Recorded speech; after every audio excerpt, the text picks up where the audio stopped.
In February 1945, as American ships closed in on Iwo Jima, the island seemed almost too small to matter, just a dark smudge of volcanic rock rising from endless waves.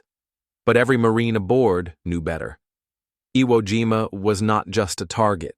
It was a fortress, carved by nature and perfected by Japan's most brilliant defensive commander, General Tadamichi Kuribayashi. Beneath its surface lay a labyrinth of tunnels, bunkers, hospitals, command centers, and firing positions, 11 miles of fortified darkness meant to bleed the U.S. Marine Corps dry. Mount Suribachi towered over the southern beaches like a volcanic spear point. From its hidden galleries, artillery waited silently. For days, the U.S. Navy had pounded the island with the most intense bombardment yet seen in the Pacific. But Kuribayashi's troops barely flinched. They sheltered deep underground, untouched, disciplined, waiting. On the morning of February 19, 1945, the first wave of Marines landed on the black volcanic ash. Their boots sank instantly into the soft, sucking sand. The air smelled of sulfur and smoke. Still, no enemy fire, no machine guns, no mortars, no rifles, just the distant crash of waves. The silence clawed at their nerves, and then, when the beach was jammed with men, tanks, and equipment, Kuribayashi gave the order. An eruption of fire ripped across the island. Machine guns opened from unseen holes. Mortars burst in precise, deadly arcs. Artillery thundered from inside the mountain. The beach became a killing ground. Iwo Jima had awakened. The Marines quickly learned that Iwo Jima had no safe direction. Forward meant death. Staying still meant death. Retreat was impossible. Suribachi's guns enfiladed the beaches, sweeping them with sheets of machine gun and cannon fire. Men dug shallow foxholes in the shifting ash, but each blast filled them back in, burying Marines alive. Bulldozers cleared paths only for artillery to obliterate them minutes later. Survivors pushed inland, crawling, stumbling, dragging wounded comrades. Every inch was contested. Pillboxes, concealed perfectly in the landscape, opened fire at point-blank range. Flamethrower teams and demolition squads had to approach under a hail of steel, often losing half their number before reaching their targets. Even then, many bunkers remained connected to underground tunnels. Destroy one entrance, and the Japanese emerged from another, attacking from behind. The Marines had fought in jungles, swamps, and coral reefs, but nothing compared to Iwo Jima.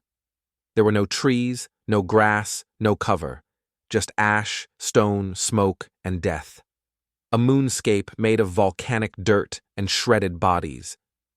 The first day ended with over 2,400 American casualties. And the Marines had taken barely a foothold. Kuribayashi's strategy was working. Mount Suribachi dominated the battlefield, its slopes riddled with hidden guns and cave networks. Every Japanese position was pre-sighted. Every approach was trapped. Marines advancing toward the mountain found themselves in a nightmare of interlocking fields of fire. Machine guns stitched the ash at their feet. Mortar shells rained down with mechanical precision. Snipers, silent, invisible, waited for any exposed movement. Suribachi was more than a hill. It was a volcanic citadel. The Marines attacked foot by foot, burning out cave after cave with flamethrowers whose streams of fire roared like dragons. Explosives collapsed tunnels, sending rocks and bodies tumbling. Yet even destroyed positions seemed to come back to life hours later as new troops emerged from deeper levels. By February 23rd, after 4 days of grinding combat, Marines finally reached the summit. The iconic flag raising that followed would become one of the most famous images in American history. But it was only a moment of symbolism in a battle far from over. Below the mountain, the rest of Iwo Jima burned on. If Suribachi was hell, the northern half of the island was something worse. Kuribayashi's masterpiece. Here, the Japanese commander concentrated nearly all of his troops, machine gun nests, anti-tank guns, mortars, and artillery pieces. They occupied a vast defensive honeycomb of hills, ridges, and tunnels. Nishi Ridge, the meat grinder, Hill 362A, Hill 362B, the amphitheater. Every piece of ground was a death trap. Marines fought across jagged terrain blasted to ruin. Positions changed hands multiple times in a single day, each attack costing dozens of lives. Grenades bounced unpredictably across volcanic rock. Cave mouths spat fire and swallowed entire squads. Tanks bogged down in ash or were knocked out by hidden guns after only seconds of exposure. The wounded screamed for corpsmen, who themselves suffered some of the highest casualty rates of the war. Night brought no relief. Japanese infiltrators crawled between foxholes like ghosts, hurling grenades or stabbing in the dark. This was no longer a battle for an island. It was a war of annihilation. As the Marines pressed forward, they realized the true battleground was not just the surface, it was the labyrinth beneath. Kuribayashi's tunnel system allowed defenders to appear out of nowhere, firing from unexpected angles before vanishing into the earth. The Japanese rarely launched wasteful banzai charges. Instead, they fought with cold discipline, maximizing every round, every position, every soldier.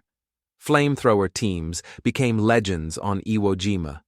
They crawled forward under withering fire to pour streams of burning fuel into cave mouths, sometimes sparking secondary explosions as ammunition stores ignited.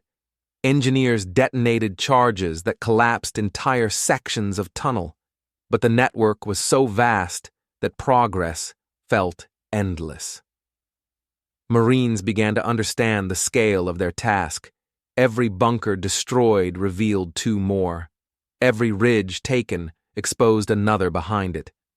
Kuribayashi had promised Tokyo he would kill 10 Americans for every one of his men. For the first weeks of the battle, he was terrifyingly close to achieving it. The fight for Iwo Jima did not ease after Suribachi.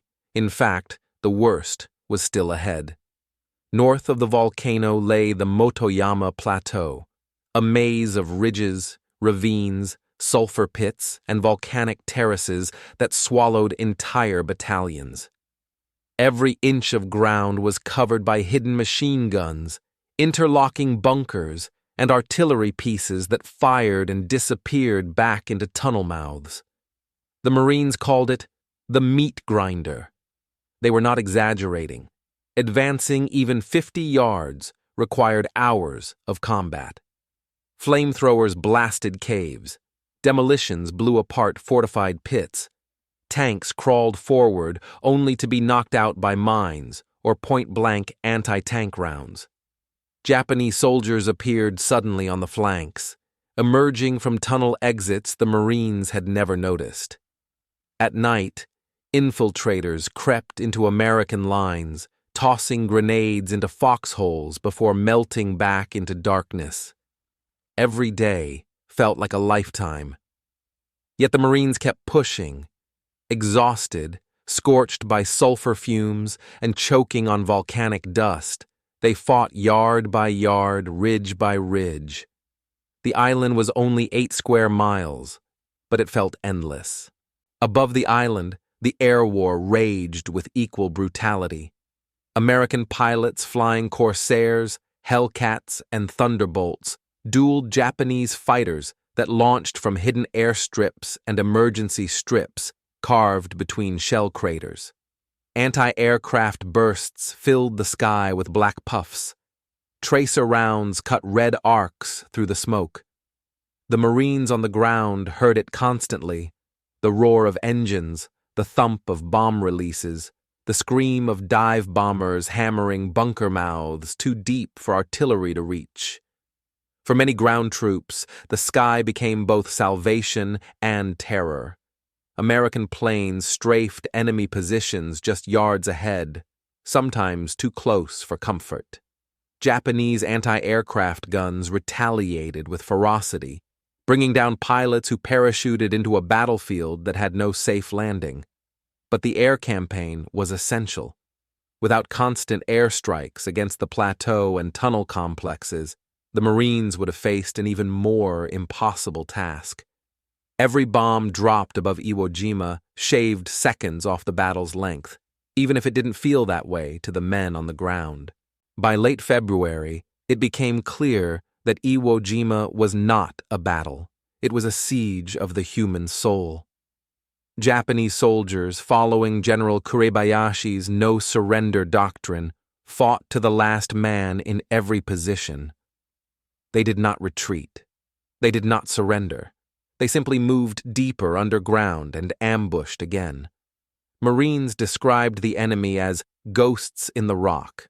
A bunker destroyed in the morning would erupt with sniper fire in the afternoon. A cave sealed with explosives would open again at night as Japanese troops dug through fresh rock.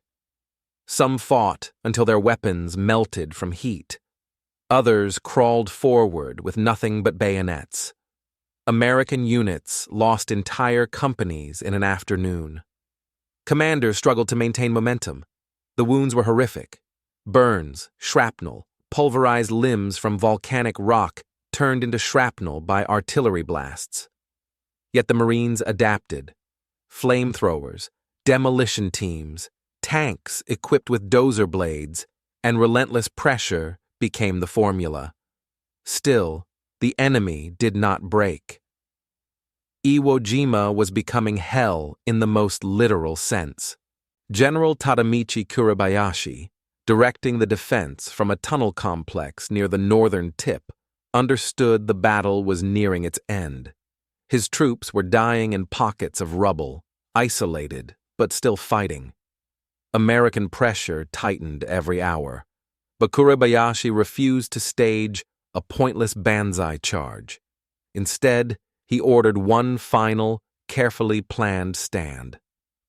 On the night of March 8th, hundreds of Japanese soldiers, many wounded, all exhausted, launched a coordinated infiltration attack toward the American airfields. They slipped through drainage ditches, crawled across volcanic ash, and burst into supply depots and medical tents. Rear area clerks, cooks, and stretcher bearers suddenly found themselves fighting hand-to-hand for survival. For several hours, chaos reigned. Machine guns rattled across what had been secured territory. A bulldozer operator famously fought off attackers using his machine as a weapon. By dawn, the last Japanese assault had been crushed. Kuribayashi himself likely died leading a small group of survivors. His body was never conclusively identified. When the final pocket collapsed, silence rolled over Iwo Jima for the first time in a month. The cost was incomprehensible. Nearly 7,000 American Marines lay dead, over 20,000 wounded. On the Japanese side, almost the entire garrison of 21,000 had died. Fewer than 300 were taken alive. The landscape looked otherworldly. Black sand churned into gray mud, bunkers reduced to skeletons of concrete, shell craters overlapping like scales. The smell of sulfur mixed with smoke and death. Marines walked the ridges in stunned quiet, trying to grasp what they had survived. But the island had been taken, and within days, the first B-29 bombers began landing on the new American airstrips. Hundreds of crippled aircraft saved during raids over Japan because they could now reach Iwo Jima. Iwo Jima was hell. Iwo Jima was necessary. Iwo Jima became one of the most iconic and costly victories in American history. By the third week of the invasion, the battle had settled into a war of yards, sometimes feet. Iwo Jima was only 8 square miles, yet every inch was defended with a fanaticism the Marines had never seen before. The Japanese had no intention of surviving. Their orders were simple: inflict maximum casualties, fight to the last man, and make America pay for this volcanic rock. Advances now came at a cruel price. Companies left their lines with 180 men and returned with fewer than 40. Machine gun nests appeared where moments earlier there had been silence. Flamethrower teams worked until they collapsed from heat, clearing tunnels that seemed bottomless. Engineers blew cave after cave, only to find that the explosions had opened new exits for the defenders. The stench of sulfur mixed with rotting corpses, wet ash, and spilled fuel. Marines often slept sitting upright, too exhausted to remove their boots. Letters in their pockets became talismans, reminders of a world that felt impossibly far away. Chaplains prayed over makeshift cemeteries while artillery thundered nonstop, shaking the ground like a living thing. Yet despite everything, the Marines moved forward, slowly, brutally, inevitably. The center of the island was a maze of ridges: Hill 362A, Hill 362B, and the infamous Hill 382, each a fortress of interlocking defenses. The Japanese had designed these hills not to stop the Marines, but to bleed them dry. Every position allowed defenders to fire from multiple angles, disappearing into tunnels before American guns could target them. Hill 382 became known as the meat grinder, a fitting name for a place where entire platoons vanished in minutes. Tanks tried to advance, but bogged down or were ambushed from the rear by hidden gunners. Navy bombardment helped little. The caves were too deep, the tunnels too numerous. Marines fought hand to hand in the dust, ash clogging their rifles until bolts jammed and magazines refused to seat. Men crawled forward on elbows and knees, tossing grenades into cracks barely wide enough for a hand.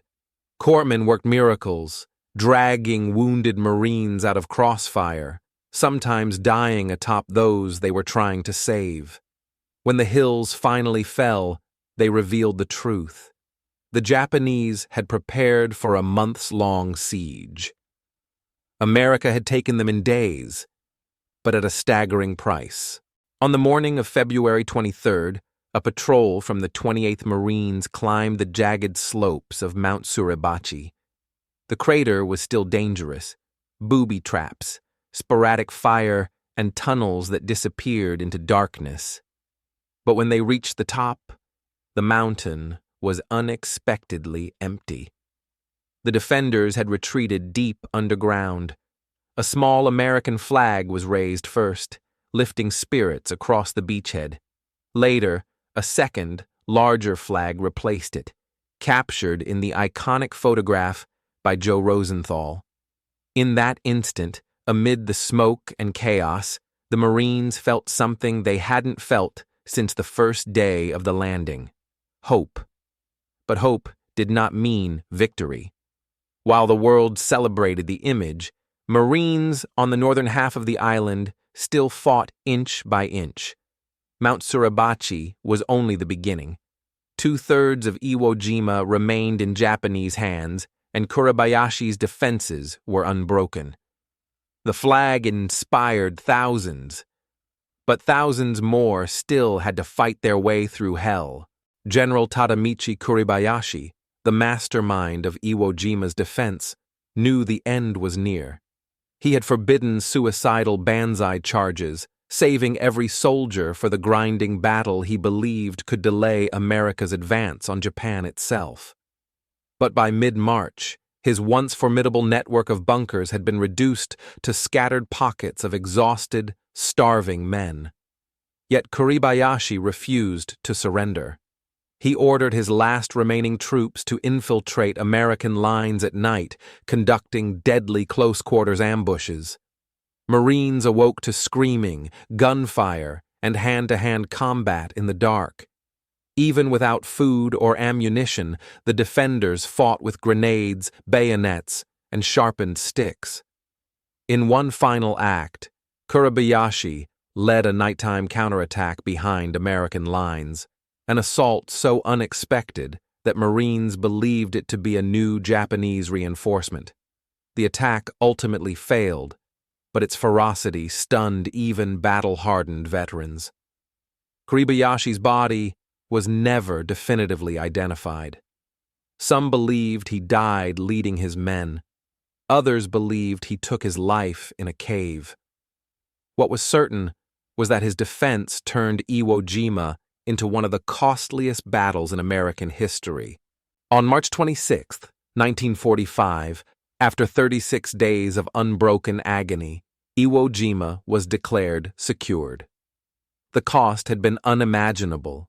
Nearly 70,000 American casualties, including over 6,800 dead. The Japanese garrison, about 21,000 men, had been annihilated. Fewer than 300 were taken alive. Yet the island proved its worth within weeks. American B-29 bombers began making emergency landings on the island's captured airstrips. By war's end, more than 27,000 airmen would owe their lives to those runways. For the Marines who survived, Iwo Jima left scars that never healed. They remembered the smell of sulfur, the screams from the caves, the weight of carrying friends who would never return home. Many refused to speak of it after the war, but history would remember. Iwo Jima was not just a battle. It was a crucible, a place where courage was measured in inches, where ordinary men performed extraordinary acts, and where the cost of victory was written in fire, ash, and blood.